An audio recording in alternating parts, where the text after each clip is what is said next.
Haluing mabuti para magpantay ang lasa ng ginataang alimasag at hipon na mayroong sitaw at kalabasa. At lalagyan ito ng gata para lalo siyang sumarap at napakabongga-bongga ng lasa niya at napakasarap talaga.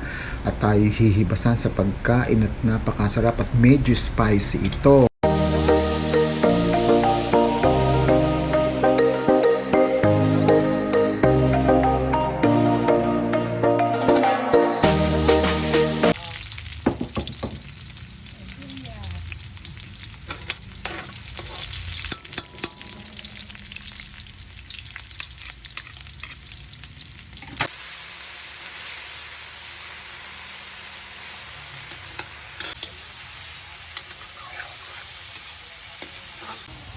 Masarap dyan eh.